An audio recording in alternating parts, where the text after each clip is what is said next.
A ver, si pensamos en figuras que de verdad han moldeado la historia de Occidente, el apóstol Pablo tiene que estar en esa lista. Y sinceramente, pocas han sido tan pero tan polémicas. Sus cartas se convirtieron en la mismísima piedra angular de la teología cristiana, marcando el rumbo de una fe para los siguientes 2000 años. Y es justo aquí donde nos topamos con la gran pregunta, la que está en el centro de todo este análisis. ¿Cómo es posible que un devoto judío del primer siglo, un seguidor de la Torá, terminara siendo visto como el fundador de una religión que, en muchísimos aspectos, parece totalmente desconectada de sus propias raíces? Según la fuente que estamos explorando hoy, la respuesta está en un malentendido, pero monumental. La idea es que las cartas de Pablo, que en su origen buscaban una armonía perfecta con las escrituras hebreas, fueron interpretadas de una forma que, bueno, provocó una división histórica, un auténtico descarrilamiento de la fe original. Ok, vamos a entrar en materia. Durante siglos y siglos, las 13 cartas que se le atribuyen a Pablo han sido como los lentes a través de los cuales el cristianismo ha visto conceptos tan básicos como la ley de Dios, las reglas sobre la comida o las fiestas bíblicas. Estas interpretaciones llevaron, en la práctica, a que muchísimas de las costumbres hebreas originales simplemente se eliminaran del cristianismo más común. Y esto, claro, creó una separación profundísima con sus raíces. Un punto que, para la fuente que estudiamos, es el verdadero epicentro del problema. Ahora bien, si hay un documento que se saca a relucir una y otra vez como el argumento definitivo contra un cristianismo que quiere explorar su herencia judía, esa es la carta a los Gálatas. Es, sin duda, el texto clave en todo este debate. Y esta anécdota que ven aquí es, muy reveladora. Nos muestra perfectamente cómo esta carta se convierte a menudo en una especie de arma de defensa para advertirle a la gente sobre el supuesto peligro de judaizar, una palabra que casi siempre se usa con una carga súper negativa. Y, para ser justos, es fácil entender por qué. Si uno le da una leída rápida, por encimita a Gálatas, pues parece que confirma esa visión tradicional. Para muchos, esto se vuelve una barrera inmediata, una que les impide ir más allá y explorar esas conexiones hebreas más profundas. Pero, ¿y si hemos estado viendo todo esto desde el ángulo incorrecto? Aquí es donde la historia da un giro interesante. La propuesta es que para entender el verdadero mensaje de Pablo, la llave no está en la teología del siglo XXI, sino en el contexto histórico del siglo I. Esta es la idea central de la fuente, que el conflicto real en la carta a los Gálatas ha sido mal interpretado de raíz durante siglos. O sea, el problema del que Pablo hablaba no era el que la mayoría de la gente hoy en día cree que era. Y aquí está el punto crucial de todo esto. La lucha de Pablo no era entre la gracia y la ley de Dios, la Torá, para nada.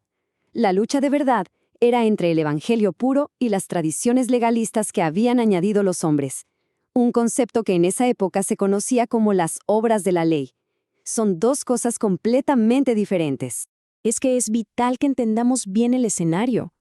Pablo no le estaba escribiendo a gente que no tenía ni idea de las Escrituras. Se dirigía a no judíos que ya iban a las sinagogas, que estaban aprendiendo la Torá, pero que se estaban topando con un problema muy concreto. Líderes religiosos que les imponían reglas humanas para poder ser parte del pueblo de Israel. Para entender de verdad el argumento de Pablo, tenemos que hacer como un reseteo de nuestro vocabulario. Necesitamos comprender lo que estas palabras significaban en su mundo, no en el nuestro. Porque en este debate las palabras importan, y vaya que importan. Empecemos con apóstol. No era solo un título religioso, era una función nacional, casi política. Un shaliach era un emisario oficial de Israel que era enviado para cuidar de los israelitas que estaban dispersos. Esta perspectiva lo cambia todo. Luego, la palabra iglesia, del griego eklesia, no significaba una nueva organización. Se refería a la asamblea del pueblo de Dios. La eclesia original fue la congregación de Israel que salió de Egipto. Es una idea de continuidad, ¿saben? No de reemplazo. Y esta definición es brillante. La fe en su contexto hebreo, emuna, no es solo creer en algo pasivamente, es una palabra de acción. Significa fidelidad, lealtad activa. Esto desmonta por completo ese supuesto conflicto entre tener fe y hacer obras.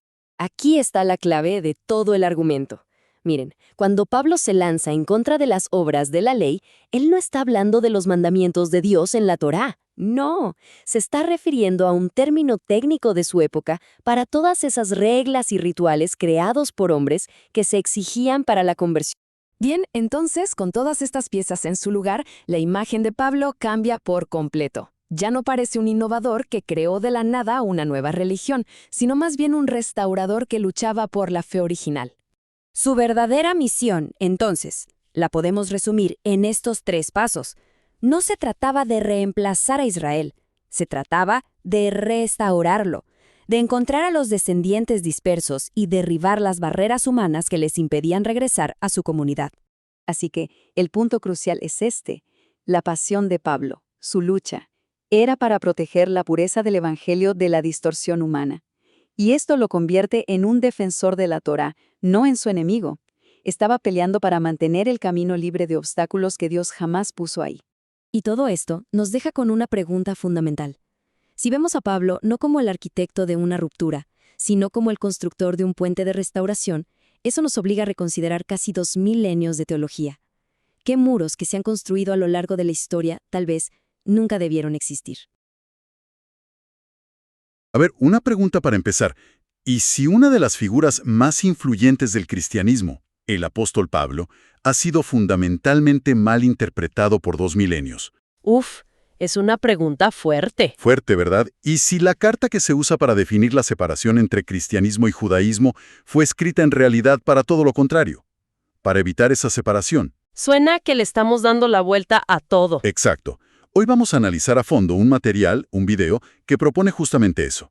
Se mete con una de las cartas más polémicas de Pablo, la Epístola a los Gálatas, y la mira desde un ángulo que la verdad lo cambia todo. Y nuestra misión aquí, si le entiendo bien, es desmenuzar ese argumento. Esa es la idea. Desmenuzarlo y explicarlo de una forma que cualquiera pueda seguir, o sea, sin necesidad de ser un experto en teología. Porque la idea central es que un malentendido histórico desvió al cristianismo de sus raíces originales. Es una idea muy provocadora. Básicamente la fuente lo que plantea es que la teología de Pablo, sobre todo en esta carta, se ve como el punto de partida de una nueva religión. Sí, una que rompe por completo con la fe de Abraham, de Moisés, de los profetas. Claro, se le presenta como el que dijo, hasta aquí llegaron las leyes, las fiestas, las costumbres hebreas. Exacto, el arquitecto de una fe sin ley. Y fíjate que la fuente que analizamos cuenta una anécdota personal muy buena sobre esto. ¿Ah, sí? Dice que a menudo, cuando los líderes cristianos ven que alguien empieza a interesarse por las raíces judías de la fe, le recomiendan leer Gálatas como una especie de cura. Como una vacuna para no judaizar, por así decirlo. Justo. Y de forma muy gráfica, el ponente lo llama recibir unos galatazos. Galatazos, es buenísimo el término. Es que te lo puedes imaginar perfecto, ¿no? La sensación de que te están dando un golpe con un libro para que, entres en razón. Es una imagen muy potente. Y lo más fascinante aquí es la ironía que plantea el video. Sostiene que esta carta, que se usa como un muro para separar, casi como un arma, Sí, un arma teológica. pues que en realidad fue escrita con la intención totalmente opuesta, para mantener a la familia unida. O sea que la tesis de fondo es que la hemos estado interpretando completamente al revés por siglos. Exactamente. Entiendo. A ver, la primera idea es entonces que estamos leyendo el correo de otra persona 2000 años tarde, sin entender el asunto del email ni quién estaba en copia. Es una analogía perfecta. Tiene mucho sentido. ¿Y cómo nos ayuda la fuente a reconstruir ese contexto que perdimos? Bueno, la fuente insiste en que la clave de todo es el contexto. Leemos estas cartas como si fueran tratados teológicos abstractos. Sí, como un libro de filosofía. Pero en su origen eran correspondencia, cartas urgentes, apasionadas. Y para entenderlas, primero hay que entender a la audiencia. Los Gálatas no eran una iglesia como la imaginamos hoy. O sea, ¿no era un edificio con una cruz en el techo y bancas de madera? Para nada. Eran grupos de personas, muchos de ellos no judíos, lo que la Biblia llama gentiles, que se reunían en casas o en las sinagogas de su ciudad. Estaban aprendiendo entonces. Estaban aprendiendo. Se habían sentido atraídos por la fe de Israel, por el Dios de Abraham, y estudiaban las escrituras hebreas. ¿Y el centro de la vida en esas sinagogas? ¿Qué era? Primeros 5 libros de la Biblia, la ley de Moisés. Y la fuente destaca mucho esto, que ese rollo era un objeto sagrado, reverenciado. La sola idea de que Pablo, que era un fariseo devoto, llegara y dijera, esto ya no vale, tírenlo. Habría sido un escándalo. Impensable. No lo habrían escuchado ni 2 minutos. Cierto. Por eso la fuente insiste tanto en que debemos redefinir palabras que hoy damos por sentadas. Por ejemplo, iglesia. Claro, pensamos en una institución. Exacto, pero la palabra griega es eklesia. Y eklesia significa literalmente los llamados a salir. Ah, eso es diferente. Los llamados a salir. Es una idea clave. No es los que están dentro de un club exclusivo, sino los que responden a un llamado para unirse a un pueblo en movimiento. Como los israelitas que fueron llamados a salir de Egipto. Entiendo. Esto refuerza la idea de que las puertas estaban abiertas para los gentiles, para que también se unieran al pueblo de Israel. Justo. No es un club privado, es una convocatoria abierta. Y pasa lo mismo con la palabra apóstol, ¿no? Hoy suena a un título religioso muy elevado. Sí, pero en el contexto del primer siglo, un apóstolos era un emisario, un embajador oficial enviado con la autoridad del rey. Ok, un enviado. Pablo no se veía a sí mismo como el fundador de una nueva religión.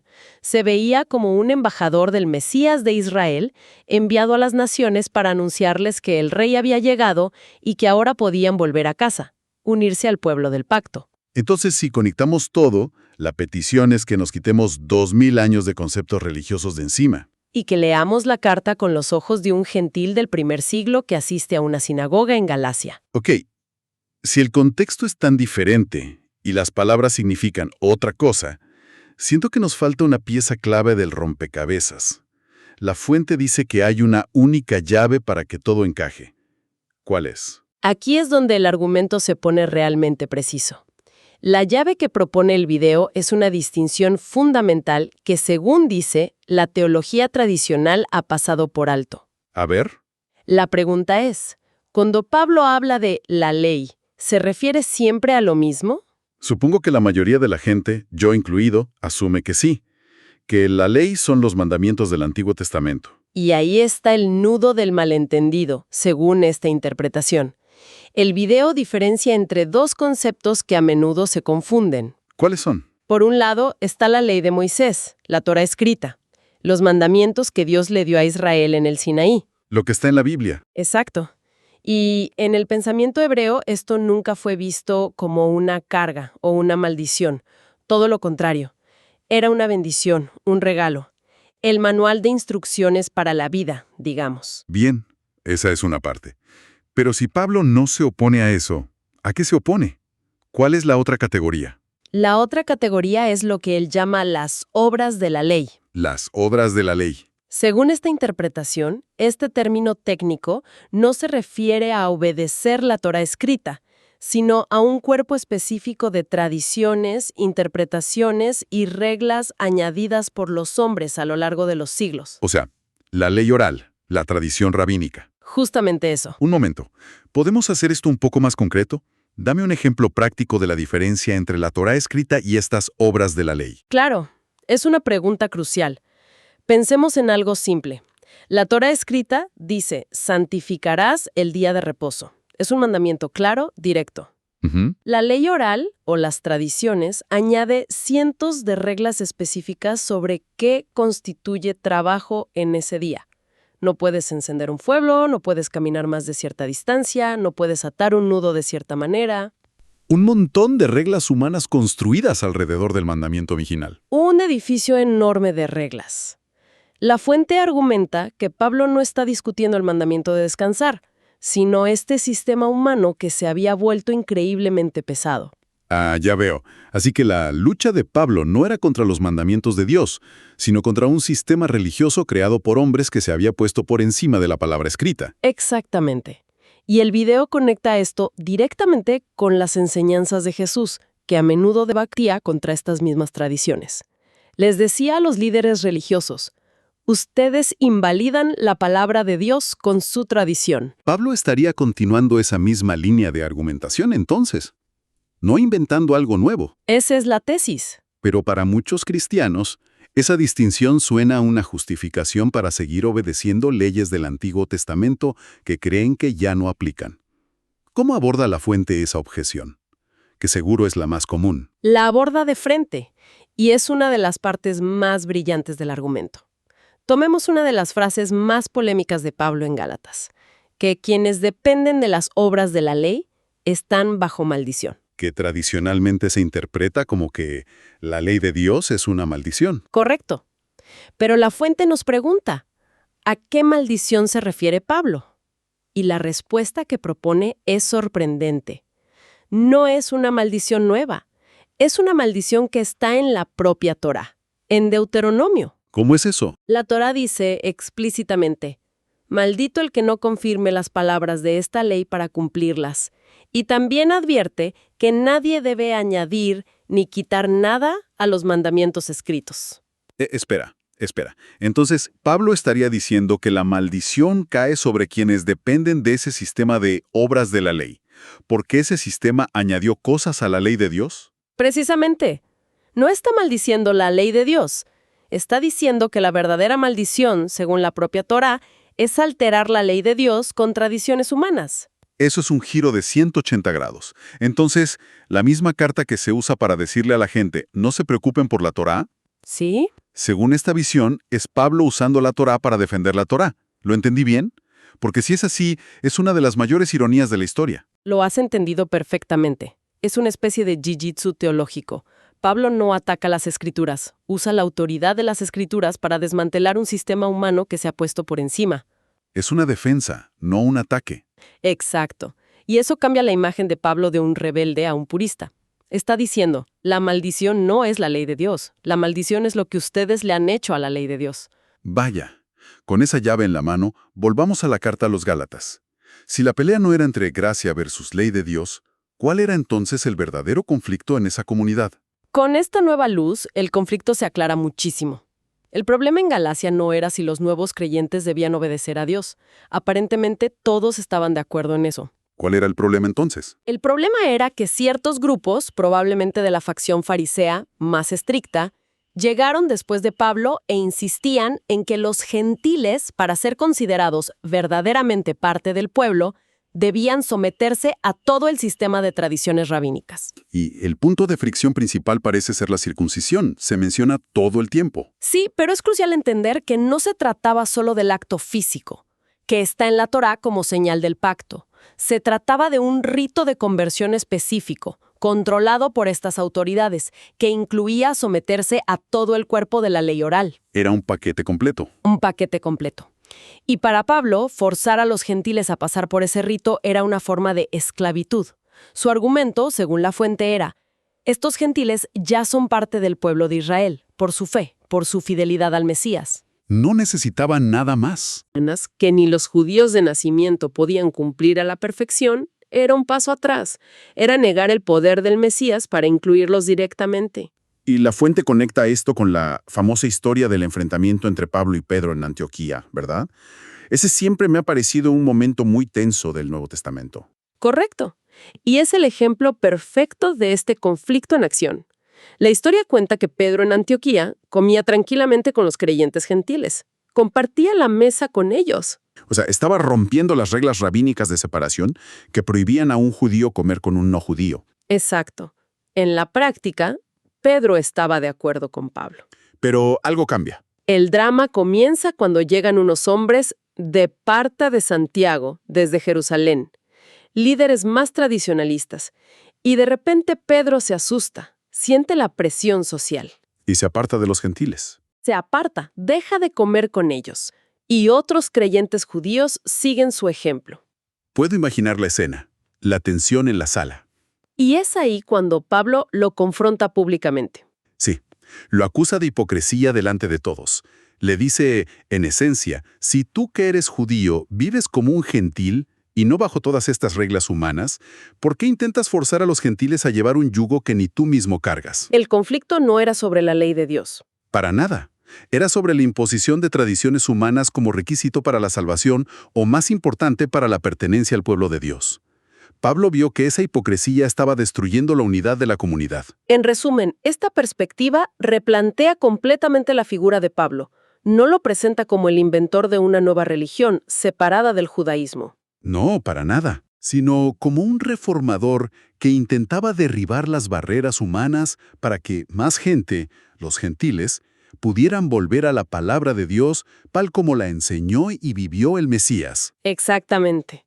La misión de Pablo, según esta interpretación, no era abolir la Torá, era abrir las puertas del pueblo de Israel a aquellos que se habían perdido entre las naciones. Y hacerlo sin imponerles ese yugo. Sin imponerles el pesado yugo de las tradiciones de los hombres, que se habían convertido en un obstáculo. Quería que su entrada fuera por la fe en el Mesías, no por someterse a un sistema rabínico. Entonces, después de este análisis a fondo, ¿qué reflexión final nos deja esta reinterpretación? Pues nos deja con algo bastante profundo para reflexionar. La fuente nos obliga a plantearnos una pregunta fundamental. ¿Cuál sería? Si esta interpretación es correcta, o incluso si es parcialmente correcta, significa que una idea fundacional de una de las religiones más grandes del mundo, ¿La idea de la ruptura total entre el Antiguo y el Nuevo Testamento? esa misma, podría estar basada en un malentendido de hace 2000 años sobre lo que Pablo quiso decir con la palabra ley. Y eso, por supuesto, nos lleva a una pregunta todavía mayor. Sin duda, nos lleva a pensar, ¿qué otras verdades que damos por sentadas, ya sean religiosas, históricas o hasta científicas, podrían cambiar radicalmente si volviéramos a examinar su contexto original despojados de siglos de tradición? Es una idea potente. Nos recuerda que a veces, para avanzar, lo más radical que podemos hacer es mirar hacia atrás con ojos nuevos.